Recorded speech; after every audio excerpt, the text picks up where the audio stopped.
मैं हूं आपका दोस्त रामनिवास अरुण और आप देख रहे हैं दर्पण स्टडी पॉइंट। दोस्तों दोबारा स्वागत है आपका। कल जो क्लास हुई थी पर्यावरण और सतत विकास की, दोस्तों उसमें मैं 20 क्वेश्चन आपको डिस्कस कर चुका था और मैं 40 क्वेश्चन लेकर आया था, लेकिन टाइम ज़्यादा होने की वजह से मैं तो सरेंडर कर दिया था क्योंकि 1 बज चुका था। तो इसलिए मैंने कहा था कि ये वीडियो मैं अगले दिन करूँगा। तो दोस्तों हाजिर हूँ दोबारा आपके बीच, आपके समक्ष उसी तरोताज़ा वीडियो के साथ, और वो 20 क्वेश्चन रिमेनिंग क्वेश्चंस हैं उनको लेकर, जिसका हम वारी वारी से डिस्कस करेंगे। और आशा करता हूं कि मतलब ये भी वीडियो आपको बहुत अच्छा लगेगा। तो किसी कारणवश हमारे जो सर थे वो कहीं पर किसी इम्पोर्टेंट काम से चले गए थे और मैं भी किसी इम्पोर्टेंट काम से था, तो दोनों ही मतलब बिजी थे, तो चक्कर में आज का वीडियो नहीं पढ़ पाया, तो उस बात के लिए क्षमा चाहेंगे। तो आगे ऐसा नहीं होगा, इसका मतलब विशेष तौर से ख्याल रखेंगे हम। तो चलिए स्टार्ट करते हैं। रिमेनिंग जो 20 क्वेश्चंस हैं, नहीं 21 क्वेश्चन से स्टार्ट करेंगे। सो स्टार्ट करेंगे दोस्तों।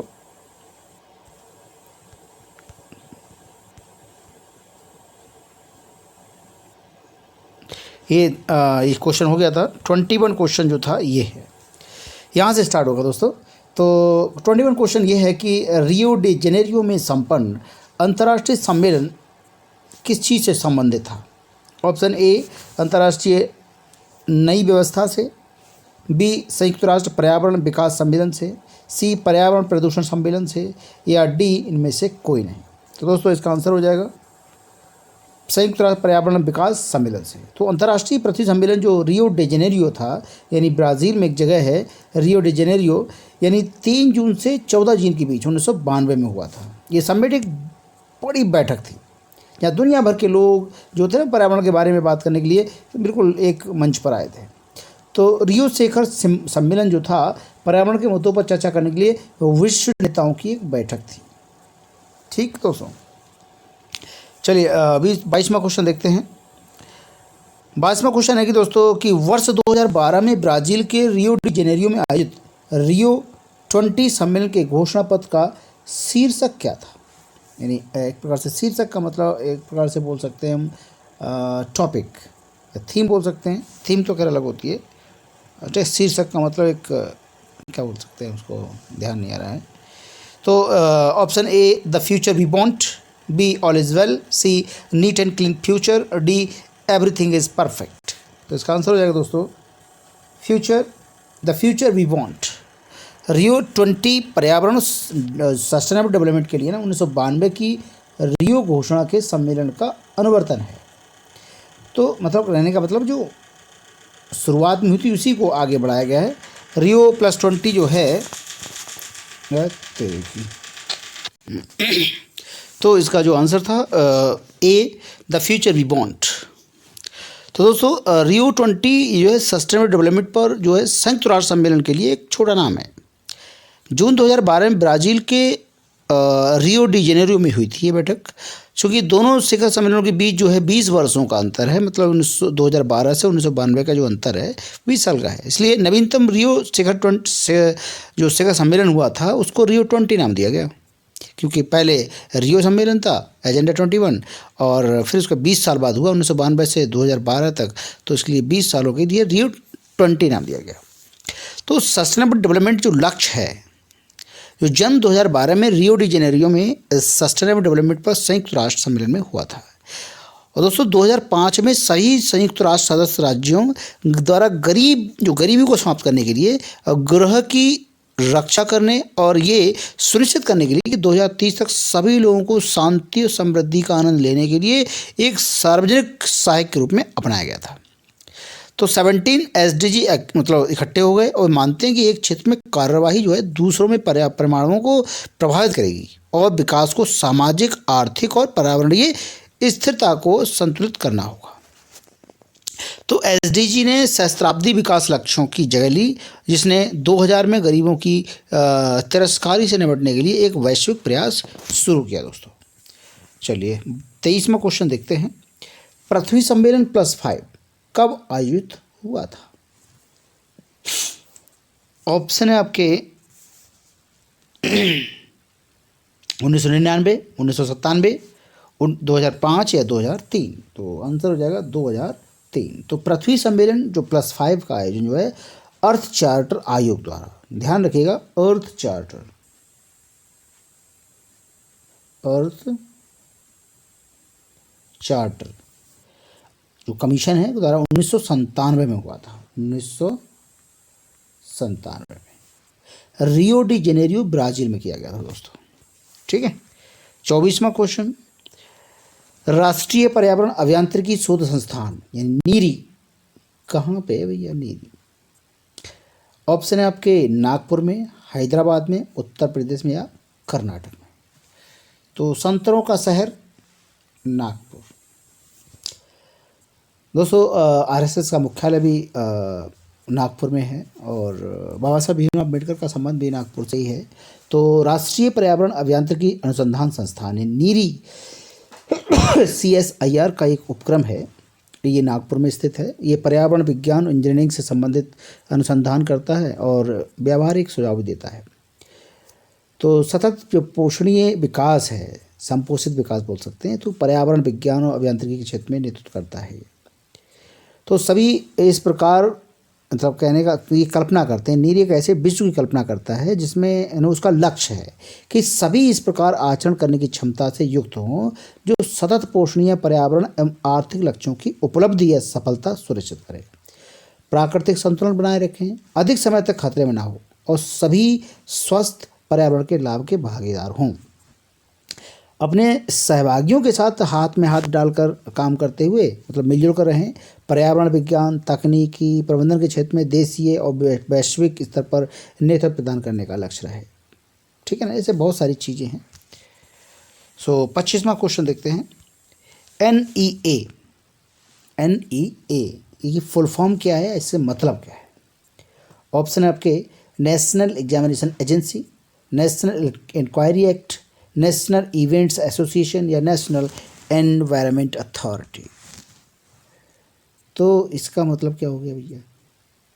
इसका मतलब तो ये हो गया कि इसका आंसर हो गया दोस्तों नेशनल क्या कहते हैं, environment authority, national environment authority.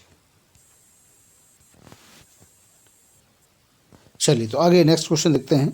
26वां, विश्व मौसम विज्ञान संगठन का मुख्यालय, विश्व मौसम विज्ञान संगठन का जो मुख्यालय है तो इसका कहाँ पे है भैया? ऑप्शन आपके सिडनी में, जिनेवा, वेटिकन सिटी या बीजिंग। इसका आंसर हो जाएगा जिनेवा। तो जिनेवा जो है ना स्विट्जरलैंड में है। तो विश्व मौसम विज्ञान संगठन का मुख्यालय जिनेवा स्विट्जरलैंड में है और WMO का जो वर्तमान अध्यक्ष हैं गेरहार्ड एड्रियन है। गेरहार्ड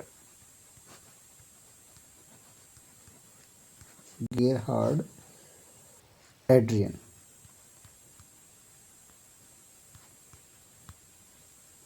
गेरहार्ड एड्रियन है। WMO की जो स्थापना हुई थी दोस्तों, यानी वर्ल्ड जो आपका बात कर रहे हैं मौसम विज्ञान संगठन का जो मुख्यालय है वो, इसकी स्थापना हुई थी 23 मार्च 1950। तो जिनेवा में कई सारे अंतर्राष्ट्रीय संगठनों का मुख्यालय भी है, जैसे अंकटाड का भी है, यानी अंकटाड का मतलब UNCTAD, अंकटाड का भी है, WHO का भी है। ठीक है, मैं यहाँ पे हटा के इसको दोबारा लिख देता हूँ दोस्तों। तो इसमें अंकटाड का भी है, WHO का भी है, कहाँ पे? जिनेवा में। ठीक है, WEF का भी है और कहाँ गया? ILO का भी है।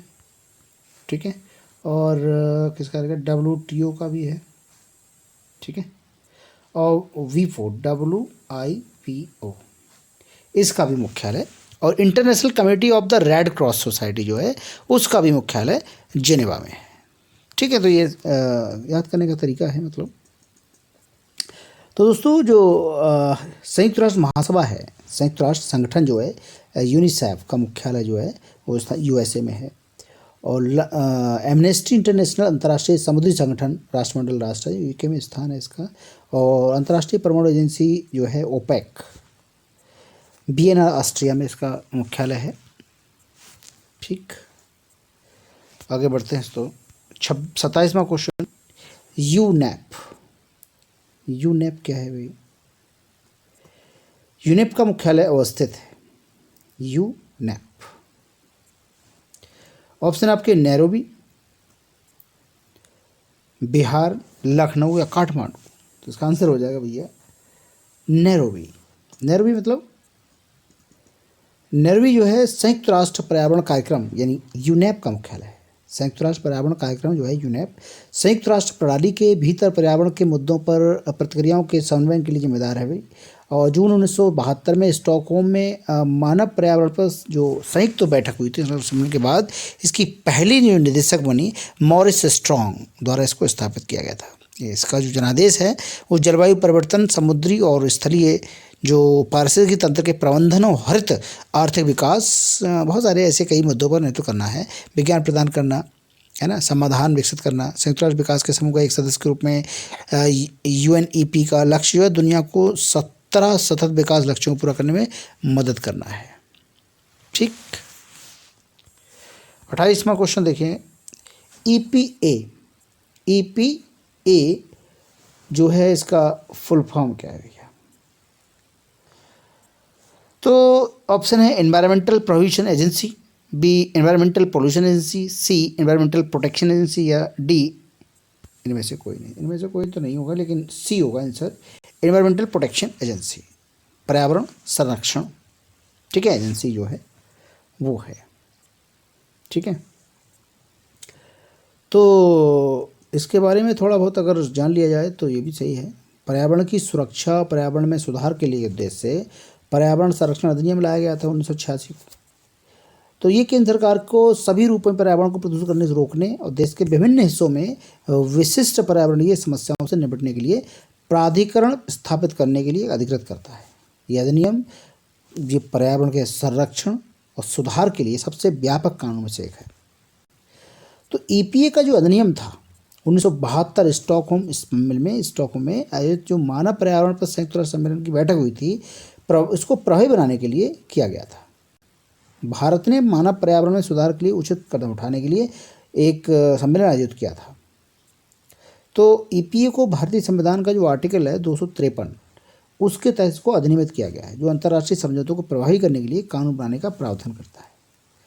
और संविधान का आर्टिकल 48A ये निर्देश देता है कि राज्य जो है पर्यावरण की रक्षा करे और सुधार करे और देश के वनों और वन्यजीवों की रक्षा का प्रयास करे। आर्टिकल 51A ये कहता है कि प्रत्येक नागरिक पर्यावरण की रक्षा करेगा या करने का मतलब एक ड्यूटी है उसकी।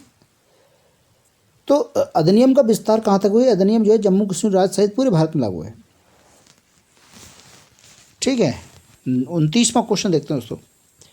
ग्रीन पीस इंटरनेशनल का मुख्यालय, ग्रीन पीस इंटरनेशनल का मुख्यालय कहाँ पे? ऑप्शन है नागासाकी में, एम्स्टर्डम में, नैरोबी में या जिनेवा में। तो इसका आंसर हो जाएगा एम्स्टर्डम।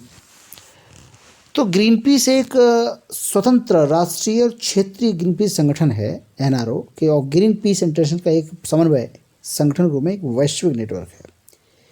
तो ग्रीन पीस इंटरनेशनल एक स्टिचिंग है जिसका अनुवाद जो है साधारणतः नींव बोलते हैं, नीदरलैंड के कानून के तहत है। तो ग्रीन पीस नेटवर्क के भीतर ग्रीन पीस इंटरनेशनल की भूमिका में बहुत सारी चीज़ शामिल हैं। एक रणनीतिक के स्तर पर दीर्घकालिक वैश्विक अभियान कार्यक्रम में स्थापना सुविधा, NRO द्वारा किए गए अभियानों को सम्मिलित करना, ये सुनकर कि वे ससंगत हैं और वैश्विक अभियान कार्यक्रम में योगदान करते हैं। ग्रीन पीस के बेड़े का संचालन है NRO के रणनीतिक और वित्तीय प्रदर्शन की निगरानी करना है। ऐसे बहुत सारी चीज़ें हैं।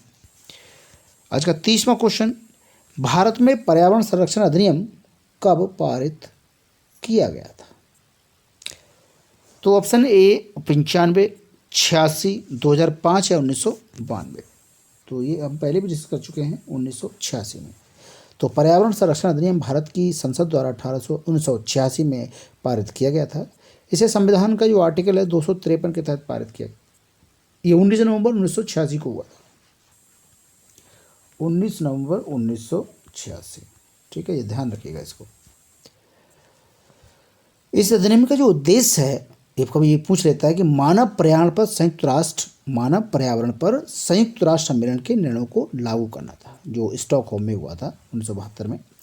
तो पर्यावरण संरक्षण अधिनियम 1986 भारत की जो संसद का अधिनियम है, भोपालग्रस्त त्रासदी या भोपाल आपदा के मद्देनजर भारत सरकार ने संविधान के आर्टिकल 253 के तहत 1986 का पर्यावरण संरक्षण अधिनियम बनाया था। मार्च 1986 में पारित होकर ये 19 नवंबर 1986 को लागू हो गया। इसमें 26 धारा और 4 अध्याय हैं, ये ध्यान रखिएगा, 26 धाराएं और 4 अध्याय हैं। 1986 में अधिनियमित पर्यावरण संरक्षण अधिनियम में कभी संशोधन नहीं किया गया है, ये भी ध्यान रखिएगा। ठीक है दोस्तों, आज का 31वां क्वेश्चन देखते हैं। पर्यावरण सुरक्षा अधिनियम EPA को अन्य किस नाम से जाना जाता है? ऑप्शन ए पर्यावरण विधान, बी छड़ी मुबारक, सी छाता विधान या डी इको संरक्षण नियम। तो इसका आंसर हो जाएगा छाता विधान।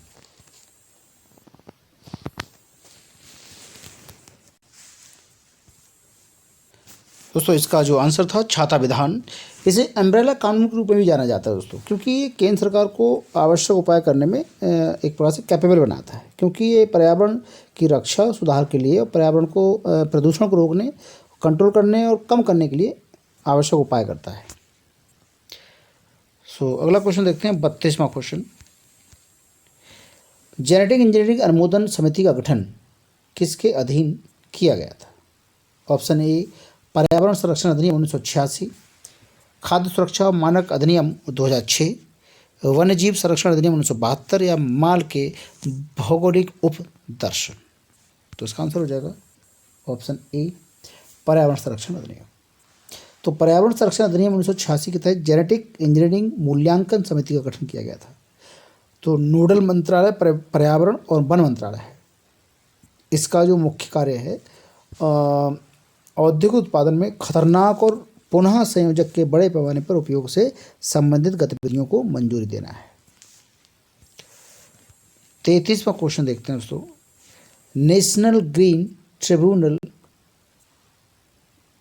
को भारत सरकार द्वारा कब स्थापित किया गया था?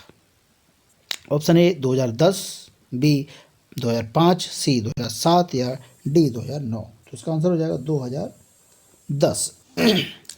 तो 18/10/2010 इस तारीख को ये लागू किया गया था। राष्ट्रीय हरित अधिकरण यानी नेशनल ग्रीन ट्रिब्यूनल की स्थापना राष्ट्रीय हरित अधिकरण अधिनियम 2010 के तहत पर्यावरण बचाव और वन संरक्षण और अन्य प्राकृतिक संसाधन सहित पर्यावरण से संबंधित किसी भी कानूनी अधिकार के प्रवर्तन और क्षतिग्रस्त व्यक्ति अथवा संपत्ति के लिए अनुतोष और क्षतिपूर्ति प्रदान करना, उससे जुड़े हुए मामलों को देखना था। ये बड़ा खतरनाक एजेंसी है। अब दोस्तों अगर आपने याद होगा कुछ समय पहले जो एक आध्यात्मिक गुरु हैं श्री करके हैं कुछ, श्री रविशंकर ऐसे कुछ नाम है उनका, तो सफ़ेद वस्त्र धारण करते हैं वो। तो ताजमहल के पीछे उनका कोई सत्संग टाइप का था, तो वहाँ उन्होंने पर्यावरण को काफ़ी, जो उनके अनुयायी आए थे और उनके जो द्वारा लगाए गए पंडाल वगैरह थे, उनको पर्यावरण को काफ़ी क्षति पहुँची थी। इस कारण से जो NGT थी पर्यावरण की रक्षा करने के लिए है और भाई संवैधानिक एजेंसी है, संविधान के संशोधन के थ्रू बनाया गया उसको, तो भैया वो तो एक्शन में आ गई और उन्होंने उसके ऊपर मतलब FIR करा दी थी। बड़ा लेना देना पड़ गया था, सेंट्रल गवर्नमेंट को भी बचाव में उतरना पड़ा था। तो उस समय शायद कांग्रेस की सरकार थी। ठीक है दोस्तों, तो आगे बढ़ते हैं। नेक्स्ट क्वेश्चन 34वां क्वेश्चन देखते हैं। विश्व पर्यावरण दिवस मनाया जाता है, कब मनाया जाता है भी? ऑप्शन ए 5 जून, बी 10 जून, सी 23 सितंबर या डी 21 मार्च। तो भैया इसका आंसर तो जून हो जाएगा, 5 जून। यानी विश्व पर्यावरण दिवस यानी पर्यावरण की सुरक्षा और प्रोटेक्शन के लिए पूरे विश्व मनाया जाता है। तो इस दिन को मनाने की जो घोषणा हुई थी, संयुक्त राष्ट्र ने पर्यावरण के प्रति वैश्विक यानी ग्लोबलाइज स्तर पर पॉलिटिकल और सोशलिज्म के तरीके पर जागृति लानी थी, 1972 में की थी। पर्यावरण के प्रति वैश्विक स्तर पर राजनीतिक और सामाजिक जागृति लाने के लिए 1972 में पहल की थी। इसे 5 जून से 16 जून तक संयुक्त राष्ट्र महासभा द्वारा आयोजित विश्व पर्यावरण सम्मेलन में चर्चा के बाद शुरू किया गया था। तो 5 जून 1973 को, ठीक है। हाँ ठीक है, उसके आगे बढ़ते हैं। 35वां क्वेश्चन, पर्यावरण संरक्षण के लिए ग्रीन आर्मी को किस देश ने आरंभ किया था? ग्रीन आर्मी, ठीक है ना। ऑप्शन है ऑस्ट्रेलिया, अमेरिका, चीन या भारत। आंसर हो जाएगा ऑस्ट्रेलिया। भारत तो नहीं करेगा कभी, क्योंकि यहाँ के लोग ही बड़ा खतरनाक हैं, पान खा के पूरी दीवारें रंग देते हैं, तो पर्यावरण तो बहुत दूर की बात है। तो भैया पर्यावरण संरक्षण के लिए 17 से 24 वर्ष के 1500 युवाओं को सेलेक्ट करने के उद्देश्य से ऑस्ट्रेलिया ने ग्रीन आर्मी को लॉन्च किया था, जो कि जगह जगह होने वाले नुकसान को ये आर्मी देखती थी और लोगों को अवेयर भी करती थी और पनिश भी करती थी। और अच्छे, आपने बड़े अच्छे पहल है। फॉरेन कंट्री वालों की नदियाँ देखिए, बड़ा ख़तरनाक है, मतलब एक तरह से उनको चमचमाती नदियाँ हैं। यहाँ हम मतलब नदियों माँ मानते हैं, लेकिन फिर भी उनको ऐसी हालत कर दी हम लोगों ने। पहाड़ों से तो बड़ा चमचमाती नदियाँ निकलती हैं, लेकिन प्लेन में आके ऐसी तैसी कर देते हैं, क्या बताएं अब। चलिए खैर, 36वां question, eco mark. Eco mark क्या है? शुद्ध मिलावट रहित उत्पाद है, या प्रोटीन समृद्ध है, या पर्यावरण प्रेमी है, या आर्थिक दृष्टि से व्यवहार में है। तो है क्या ये कि इको मार्क पर्यावरण प्रेमी होना चाहिए। इको लगा हुआ है तो पर्यावरण प्रेमी होगा। तो इको मुहर जो है भारतीय मानक ब्यूरो, यानी भारत का राष्ट्रीय मानक संगठन है, इससे द्वारा जारी किया जाता है। एक प्रमाण चिन्ह है जो पारिस्थितिक तंत्र पर कम से कम प्रभाव के उद्देश्य से मानकों के एक समूह के अनुरूप उत्पादों के लिए जारी किया जाता है। अंक योजना 1991 में शुरू की गई थी, तो अंकन योजना सॉरी। तो क्या है कि दोस्तों, जैसे आप लोग चिप्स वगैरह खाते हो या कुछ भी चीज़ होगी, तो वहाँ इवन अगर मसाले के पैकेट भी लेंगे, तो मसालों के पैकेट पे बिल्कुल बॉटम पर एक स्क्वायर फॉर्म में, आयताकार फॉर्म में, या सॉरी वर्गाकार फॉर्म में एक चिन्ह होता है, जिस मतलब एक आकृति होती है, इसमें ग्रीन कलर का पॉइंट लगा होता है। तो उसमें ये दर्शाया जाता है कि मतलब ग्रीन होगा तो इको फ्रेंडली होगा, मतलब पर्यावरण के प्रति ये ज़्यादा नुकसानदायक नहीं है। इवन न्यूज़पेपर पर भी कई सारे पॉइंट लगे होते हैं, उनका हर चीज़ का अपना अपना मतलब होता है, तो इस चीज़ को गौर करिएगा। 37वां क्वेश्चन देखें, प्राकृतिक कृषि का अन्वेषक किसे माना जाता है? प्राकृतिक कृषि का अन्वेषक MS स्वामीनाथन को, नॉर्मन बोरलॉग को, मसानोबु फुकुओका या MS रंधावा। तो भैया मसानोबु फुकुओका, इनको माना जाता है अन्वेषक, ठीक है। यानी प्राकृतिक खेती के प्रवर्तक थे ये। तो हम पिछले कई वर्षों से रासायनिक कीटनाशकों का प्रयोग फसलों पर करते आ रहे हैं, ठीक है ना। तो पहले इसका इतिहास ही देख लेते हैं। प्राकृतिक जो खेती है, जापान के किसान और दार्शनिक रहे हैं मसानोबु फुकुओका द्वारा स्थापित कृषि की पर्यावरण रक्षी पद्धति है। फुकुओका ने इस पद्धति का जो विवरण है जापानी भाषा में लिखी अपनी पुस्तक शिजेन नोहो,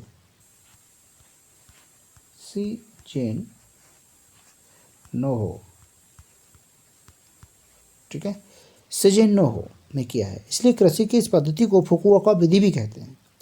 इस पद्धति, बड़ा खतरनाक नाम है। इस पद्धति में कुछ भी ना करने की सलाह दी जाती है, जैसे जुताई ना करना, गुड़ाई ना करना, उर्वरक ना डालना, कीटनाशक ना डालना, निराई ना करना। अरे सत्यानाश कर दिया भैया, कुछ नहीं करना तो घास ही उगेगी क्या?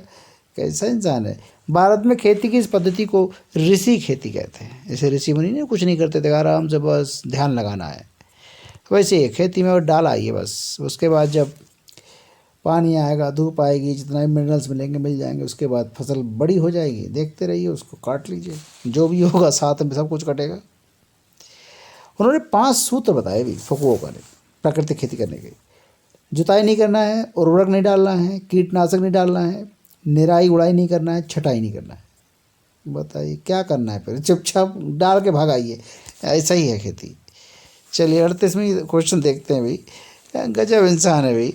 ग्रीन वॉश इंगित करता है, ग्रीन वॉश इंगित करता है नदी जल का शुद्धिकरण, झूम कृषि की प्रोन्नति, पर्यावरण संरक्षण का झूठा वादा, या हरियाली घटाना।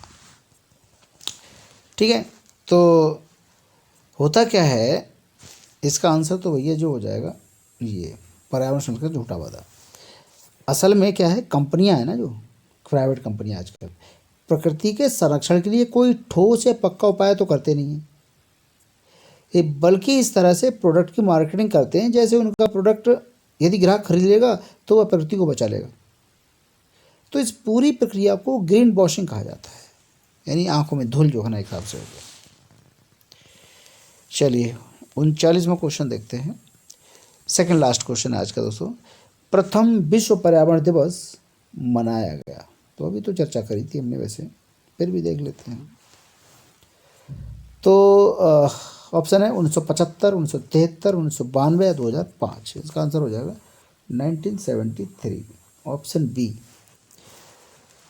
तो 5 जून 1973 को विश्व का पहला पर्यावरण दिवस मनाया गया था। विश्व पर्यावरण दिवस जो है 5 जून को मनाया जाता है, और पहली बार 1973 मनाया गया था। 1972 में संयुक्त राष्ट्र द्वारा मानव पर्यावरण विषय पर एक संयुक्त राष्ट्र सभा का आयोजन किया गया था। तो इसी चर्चा के दौरान विश्व पर्यावरण दिवस का सुझाव भी आया गया, और इसके 2 साल बाद यानी 5 जून 1973 से इसे मनाना भी शुरू कर दिया। 1987 में इसके केंद्र को बदलते रहने का सुझाव सामने आया, और उसके बाद से इसके आयोजन के लिए अलग अलग देशों को चुना जाता है। इसमें हर साल 143 से अधिक देश भाग लेते हैं, और इसमें कई सारी सरकारी, सामाजिक, व्यावसायिक लोग पर्यावरण की सुरक्षा, समस्या आदि विषय पर बात करते हैं।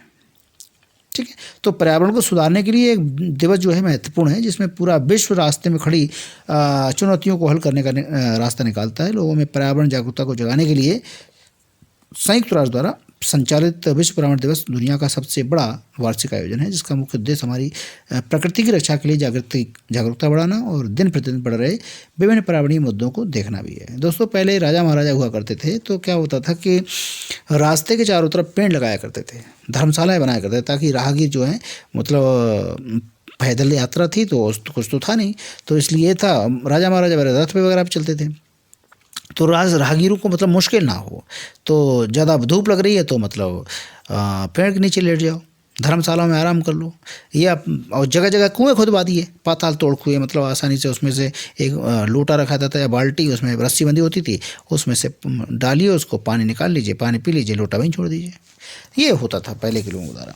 तो पहले के लोग ज़्यादा अवेयर थे भाई, अभी भी हैं, लेकिन उनको चेताना पड़ता है हनुमान की तरह, मतलब वो अपनी शक्ति भूल जाते हैं। दोस्तों, आज का लास्ट क्वेश्चन देखते हैं। लास्ट क्वेश्चन क्या है कि विश्व मौसम विज्ञान अभिसमय लागू हुआ। ठीक है, विश्व मौसम विज्ञान अभिसमय लागू हुआ 23 मार्च 1950, 17 मार्च 1951, 2 जून 1972 या 23 मार्च 1931। तो दोस्तों, इसका आंसर हो जाएगा 23 मार्च 1950। हर वर्ष 23 मार्च को विश्व मौसम विज्ञान दिवस मनाया जाता है। 30 मार्च 1950 को विश्व मौसम संगठन जो है संयुक्त राष्ट्र के विभाग के रूप में स्थापित हुआ, तथा जेनेवा में इसका मुख्यालय रखा गया। तो भूविज्ञान पर आधारित मौसम विज्ञान में विभाग में कई विषयों पर शोध होता है। इस विज्ञान का उपयोग जो है समय समय पर आने वाली बाढ़, सूखा, भूकंप जैसी प्राकृतिक आपदाएं नहीं, वरन वर्षा की स्थिति, चक्रवातों की संभावनाएं या हवाई यातायात, समुद्री यातायात आदि को मौसम की सटीक जानकारी प्रदान करना भी सहायक मिलती है।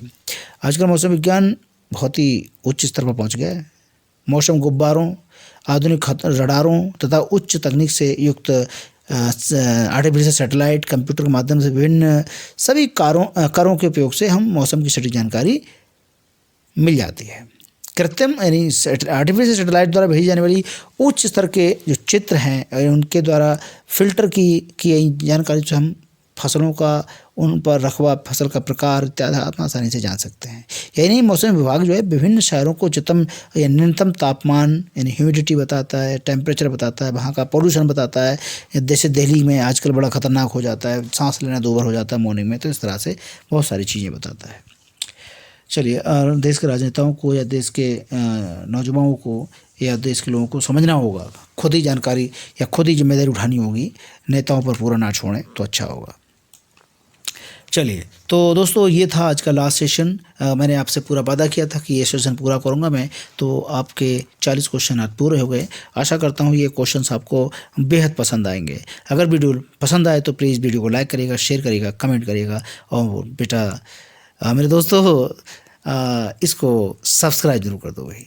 सब्सक्राइब नहीं बढ़ रहे हैं दोस्तों प्लीज़, क्योंकि हम अपने मेहनत में कभी नहीं छोड़ रहे हैं। तो आप छोटा सा ही तो काम है, बस बेल आइकन को ऑन कर दीजिए और सब्सक्राइब कर दीजिए, ठीक है ना। तो बस इतना ही तो काम करना है, बाकी तो हमारा खुनवा बढ़ जाएगा ना फिर, और हमारी जानकारी दूसरों तक भी पहुंचेगी। तो इसमें क्या जा रहा है, आपका भी कुछ नहीं जा रहा है ना हमारा भी कुछ जा रहा है। हम तो आपको मेहनत करके मतलब कंटेंट प्रोवाइड करा ही रहे हैं।